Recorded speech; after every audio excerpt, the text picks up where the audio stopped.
All right. Thank you all for attending tonight. Tonight's discussion is about docket DC-23-0002, composting incidental to farming operations. Tonight's meeting is an informational community meeting. I will be your presenter tonight. My name is Andrea Vaughn, a planner with long range planning here with community planning and permitting. I wanted to just start off the meeting tonight by letting everyone know that our discussion does not touch on industrial composting. Industrial composting is not a part of this update. Instead, this update is intended to amend the provisions that are considered incidental or accessory to composting operations. And just a couple of items to note. These proposed regulations only apply to the unincorporated county. If you are in the incorporated city of Longmont or Boulder or Nederland, they do have their own jurisdiction and their own land use codes. This would not apply to those jurisdictions. And also, if you're here with a property specific question, we will not be answering any of those questions tonight, but please do reach out to our department at planner@bouldercounty.org, where a planner will be happy to help you out.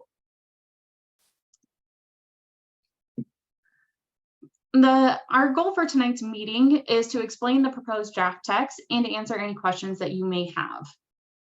Please note that while we do welcome comments, the purpose of tonight's meeting is to provide any clarity that may be needed for the proposed text. Any comments related to this docket, we do ask that you send to longrange@bouldercounty.org, where we can collect them from the material record, as well as to analyze them for any amendments or any revisions that we may make. A brief agenda. We do have a presentation tonight, anticipating about 30 minutes, probably less though, and we will have a question and answer period, anticipating 30 minutes, but we do have until 7:30, and if we need to, we can use up the whole time slot. We do ask that you hold all questions until the end of the presentation. And again, if for those of you wishing to submit comments, we do ask that you send them over to longrange@bouldercounty.org. Wanted to start off tonight's meeting by just understanding who are we connecting with, who's here in the room tonight. You may see a Zoom poll pop up on your screen, and if you were with us at our last community meeting, you would recognize these questions. So I'll give you all just about a minute to answer.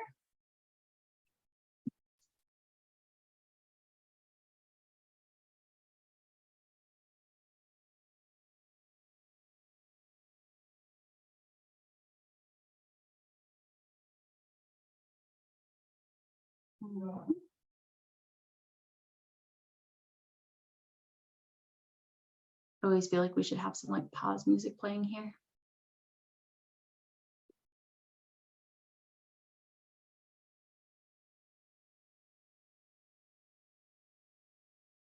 All right.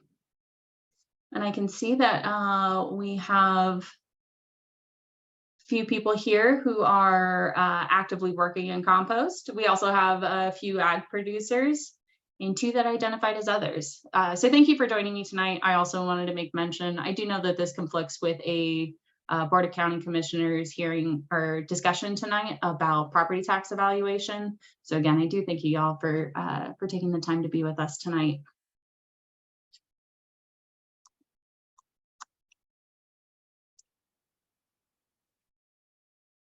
So before diving into the proposed draft text, I did want to just outline what our goals were heading into this project.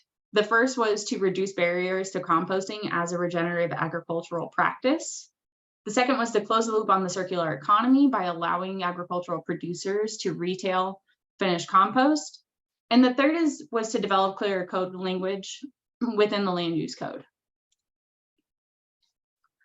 Goal number 1 has been identified as in a variety of county plans. This goal of using compost as a regenerative tool and a tool for climate resiliency is noted in a few of our plans. And we do see those goals as commitments to our community. And we use our land use code as a tool to implement those commitments, but it's also used to ensure compatibility by establishing appropriate parameters, which are some things that we will be discussing in the code update tonight. Currently, these code allowances are housed in Article 4506, Industrial Uses, and in subsection A, Composting Facility. But this section of the code is really intended to regulate composting at a larger scale, such as A1 organics. And the provisions that we'll be discussing tonight, they don't really meet the size and scale of industrial composting. They don't really make a whole lot of sense to be housed in the code where they are now. And then this code identified 2 specific provisions that are in need of amending in order to meet our goals of furthering regenerative agriculture and closing the loop on circular economy for ag producers. This, however, is not the first time that we've discussed any potential proposed changes to the community. The first was a February 16th community meeting. We had about 33 people in attendance there, and they, from what we had heard that there was a need to expand access to organic compost materials, as well as a concern for environmental and human health, and a desire for transparency through the process. We're hoping that we've really achieved what we heard from the community through this proposed text amendment. These first 2, I believe, have been captured in the proposed regulations that we'll discuss. And the third, we've tried to keep the public, or we have kept the public updated on every step in this process. But we had also held an online questionnaire where we received approximately 174 responses. And from that feedback, we really got that there were the concerns for environmental health, nuisances that could be associated with composting, such as odor, as well as compost quality, particularly with contamination. So as we went into the code, again, one of our goals was to create clarity where we could. One of the things that that you'll see in the proposed text is that we've relocated the provisions to a more appropriate location, as well as created 2 new accessory classifications. Part of providing that further clarity in the code was to recognize that backyard composting, which is usually which is a residential use, and farm site composting are vastly different in their scale and need.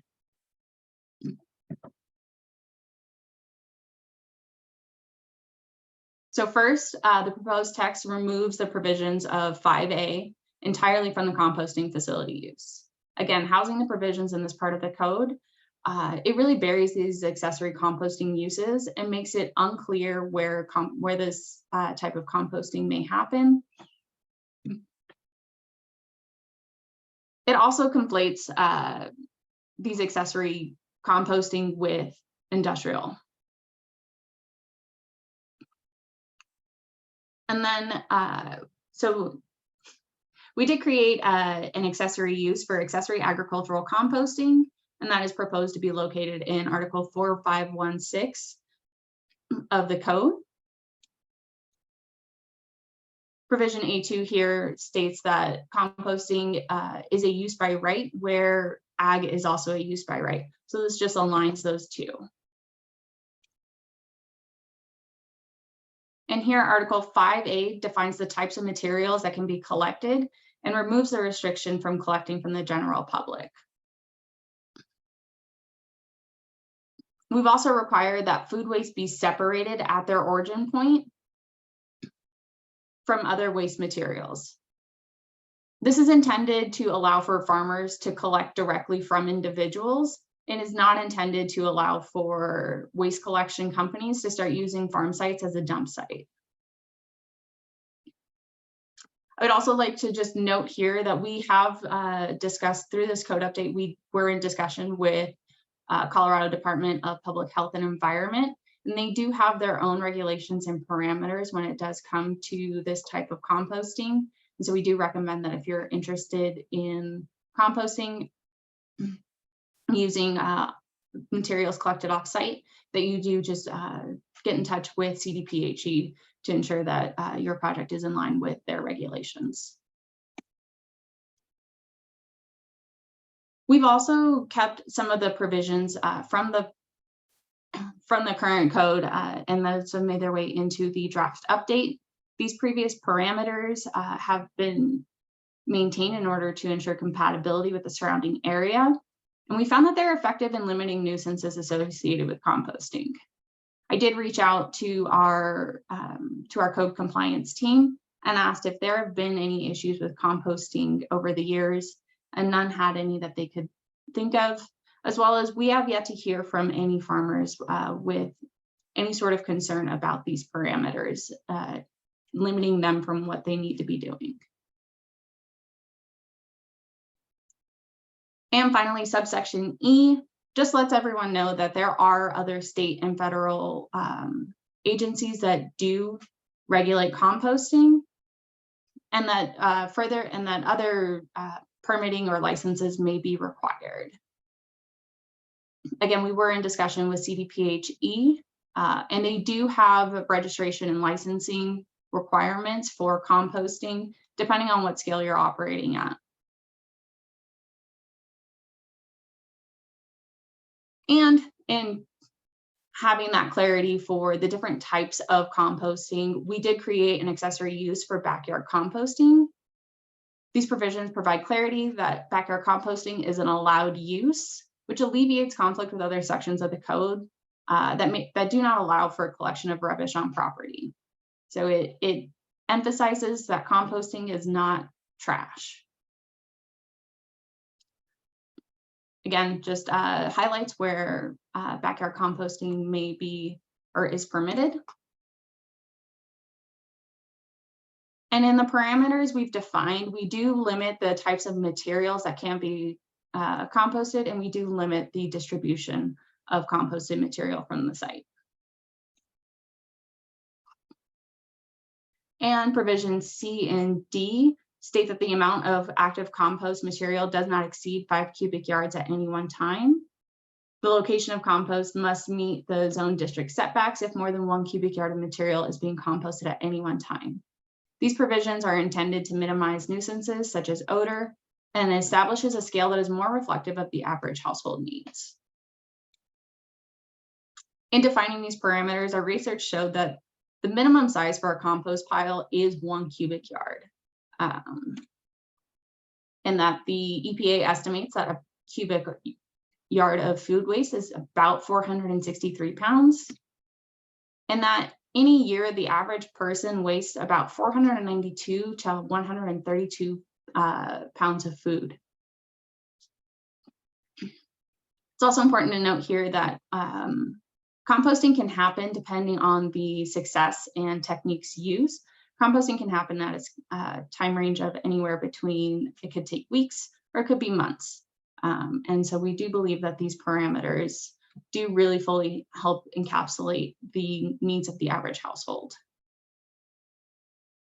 And I just wanted to illustrate what 5 cubic yards might look like to some of us, myself included, without knowing. It sounds like it could be small, but if you look at the photo, you can see the difference of what 5 cubic yards looks like compared to 10 cubic yards. And when you compare those against the size of a person, you can see that it's not a small amount that's being that can be composted on site.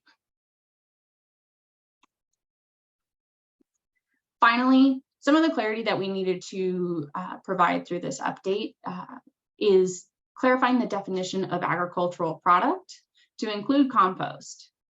This agricultural products is used elsewhere throughout our code, and makes clear that compost may be sold where anywhere where ag products may be sold. So for our next steps, we are currently in our referral and public comment period, which closes May 23rd. But that will not be the end of public comment for this project. Public comment will be is available when the staff packet will be publicly posted on June 12th, as well as at Planning Commission on June 21st.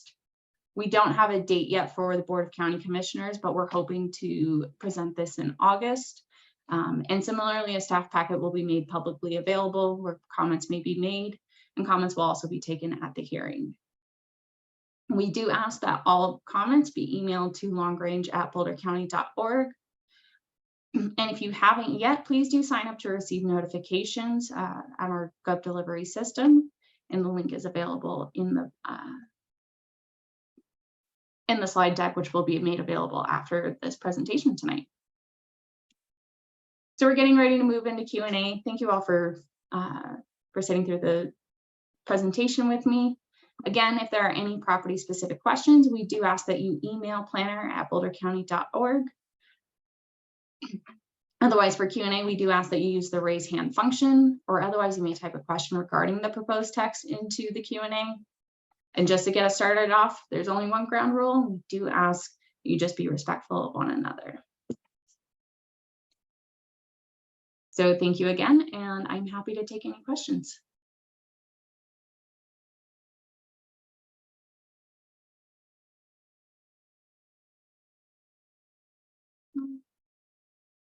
I'm actually unable to see our participants.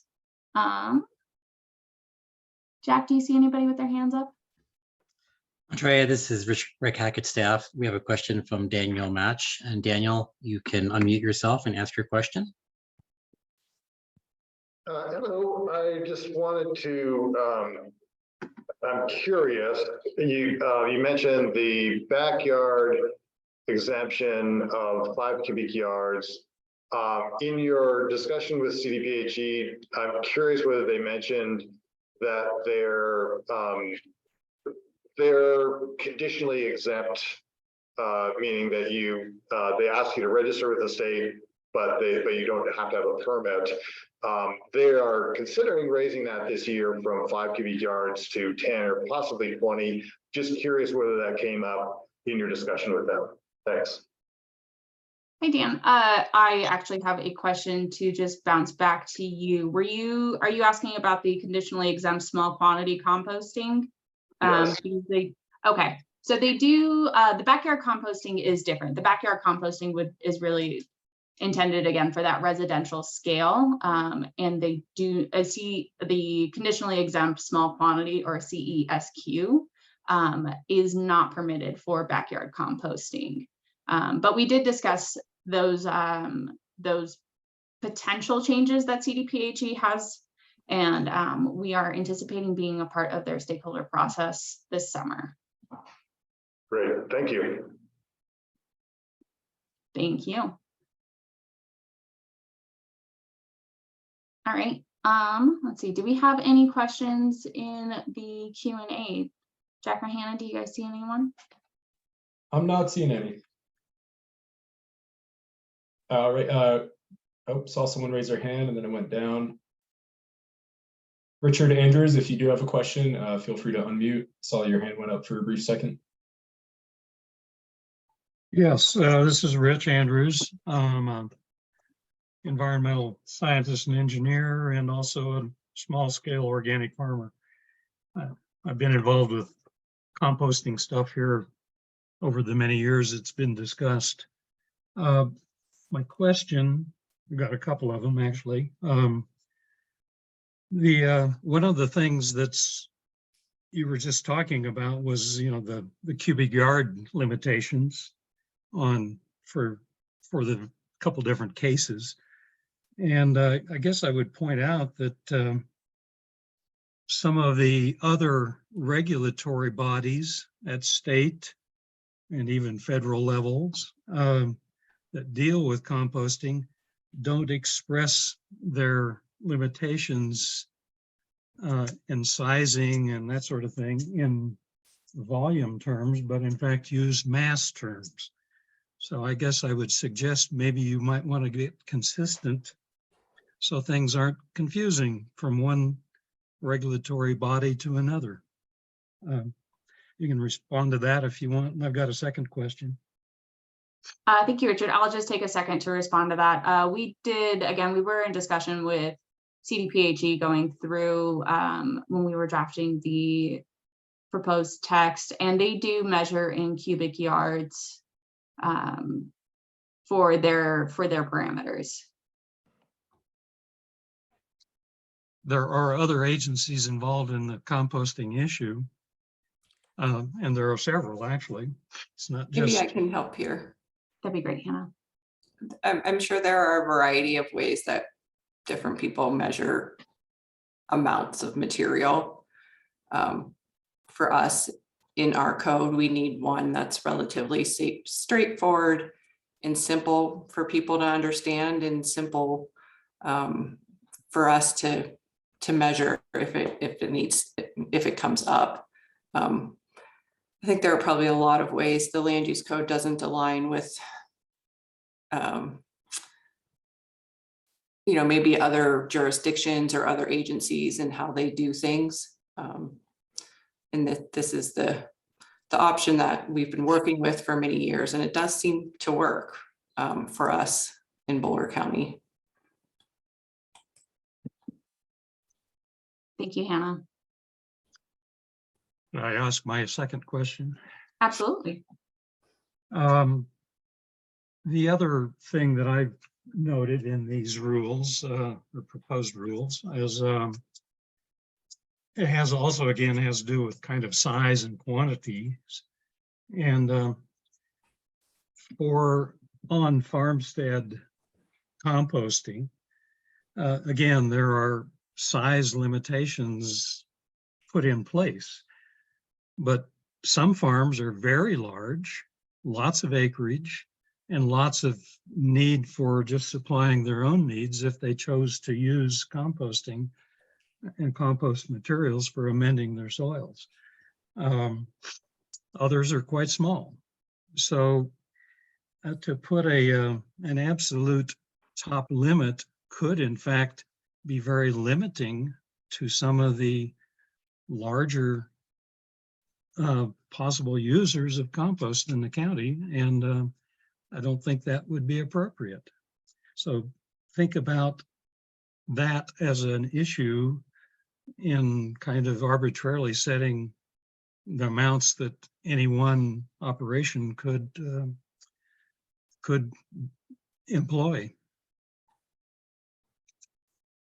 Thank you, Richard. And I'll respond to that, but I'll also reiterate our request to that comments be submitted to the email longrange@bouldercounty.org. Again, we're hoping to use tonight to be able to answer some questions in order for folks to be able to provide better informed comments. But heading into this update, we did have those discussions about how much compost material can be on site. And Sabrina, this might be a place for that you might be able to speak to, but in discussions with ag producers in the county, I don't believe we've ever heard that these limits have actually limited them from producing the compost that they need. Yeah, so far, no explicit comments have come in. Folks definitely in the last meeting shared that, having more capabilities to expand would be better, and that's exactly how the wishes go. But there is at the CDPHE level the ag exemption, so whatever they're producing on their own properties for compost piles of operations, that's fine. It's really, the cap is really thinking about when these sorts of operations start exchanging hands, retail sales, what's coming in, that we wish to align better with the state in making sure that our rules aren't more stringent than they had been in the past. So that's really what the intention of this code update is. But I totally hear you, and farmers who want to make sure this isn't restricting more so than it has. But so far, since our time exploring this compost code update, no explicit comment has been made of such max. Andrea, we do have a couple questions in the Q&A. Okay, great. So the first one is, how does horse and cattle manure play into this, and is this allowed to be used in composting? So that would be probably more limited in the 1,000 cubic yard limit for materials that have been produced on site. And again, this is a place where I would like to note that those materials those compost materials are also regulated by the state. And so that is a place I would certainly recommend checking in with them on. Well, and maybe to clarify, if you want to go back to the regulations on accessory composting, so we can look at the text real quick. Yes. So it allows, allows materials to be collected offsite and talks about what you can bring into the farm. Anything that's horse manure, cow manure that's being produced on the farm are definitely things we know and expect that folks will be using in their composting on the farm. Thank you, Hannah. So the next question we have, sorry, I started at the bottom and I'm going up, so I apologize. Is it possible to do a quick review of the CDPHE regulations that would affect farm or backyard composting? It would be good to know what regulations are in comparison to these. And I might just, I don't know that we're prepared to do that tonight. It's a whole body of regulation that's really not our area of expertise. I would be, I just would be hesitant to know that we were providing accurate information. Andrea, in some of the materials that we sent out, did we include some links and things to the CDPHE for folks? Yes, some guidelines that have been provided to me by CDPHE have been posted on the website. So it's a guideline that's been published by CDPHE that discusses their composting facility regulations, and I would encourage people to take a look at that if you're interested, and then to also reach out to the state themselves to get a better understanding. They're a little complex, and again, like Hannah said, they're not our regulations and it's not our area of expertise, so we don't want to be providing anybody with any potentially wrong information. And then the last is a question about the 300-foot offset, which might preclude parcels from doing this type of composting. And if we've asked if we've done an evaluation of how many properties would be, I guess, able to do the farm composting. Question reads, have you done an evaluation of how many properties this will actually be legal in? So we did do a brief analysis. Again, when we started this project, these parameters were things that we took a look at to see if they were in need of updating. And I don't have a number off the top of my head, but we did do the GIS analysis to see, based off of a 3-foot pile and with these parameters, what properties are precluded, and there weren't too many, particularly in the Plains area around Longmont, where I believe where most of our ag producers are. Many of those properties were able to meet those limitations.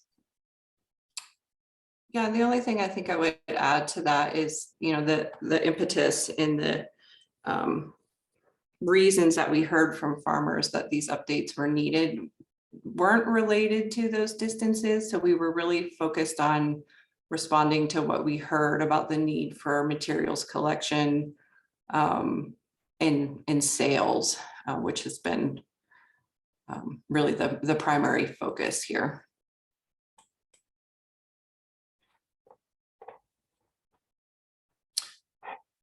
Let's see. And we do have our hand raised by Rich. If you'd like to go off mute.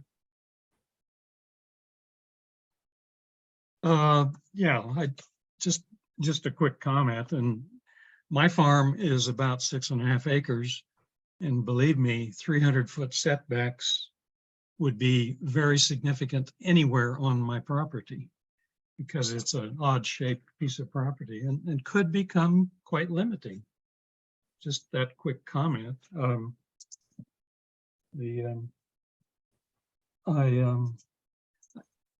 would like to pose another question. And that, beside that comment, and the question really has to do with to what extent is the planning and permitting department working with other agencies within the county government, particularly agencies such as Parks and Open Space, the Public Health Department, and in particular, our newest department, which is dealing with really environmental issues. I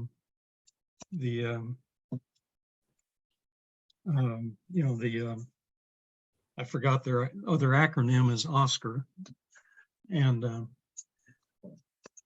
I think anytime we're dealing with composting, the issues of particular greenhouse gas emissions really needs to be in the forefront, because if composting is not done properly, it can be a significant source of greenhouse gases, some of them very potent. So I guess I'd like to know if you're actually working with the other departments in the county government. So we did include, our public health department has been part of this code update from its inception. We made sure to include them, and they were one of the first ones to point us to the state in terms of the regulating body for composting. Through this update, I have not worked with Oscar, but Sabrina Torres, who is our agricultural outreach specialist, has been working with them on some of their initiatives, and she is the one that brought the need for this update to our attention. So some of our team has been working with Oscar, but they have not been involved directly in the code update. We have reached out to them for a referral on this project, however. Just making sure Hannah said anything. Exactly. So I do liaison with the department themselves. When it comes to the greenhouse gas emissions priority, we absolutely hear that from the community planning and permitting perspective, these two worlds that I personally live in my role. That's not necessarily, what we're in the business of regulating. The code itself is part of supporting these sustainable ag practices, composting being one of those tools. And then the policy itself is with the intention of making sure that those qualities, the nuisances, and those concerns, the adverse impacts are addressed in that way.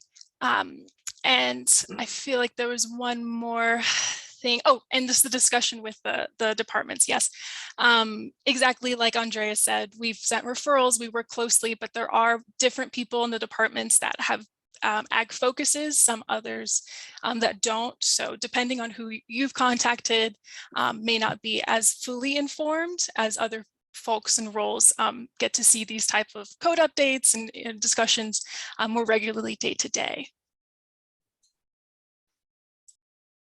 Sabrina. And thank you, Richard, for your questions.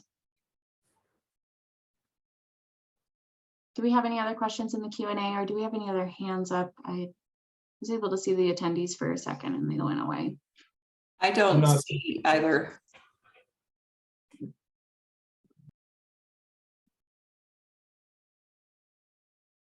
Well, if we don't have any more questions, we can give you your hour back. I really appreciate everyone attending tonight. And again, if you have any comments, please do send them to longrange@bouldercounty.org. Our comment period ends on the 23rd. At that point, we'll take a look at our draft language, and we may amend according to the referral agencies and the public comment that we did receive. And it'll become part of the public record, which will then go to Planning Commission and be part of the staff packet for our Board of County Commissioners as well. So again, I just wanted to thank everyone tonight for choosing our discussion. I know that there have been other hot button issues in the county to discuss. So thank you again for your time. And again, please reach out if you have any questions or any comments that you would like to submit. Thank you all. Thank you. Good night. Thank you. Thanks, everyone.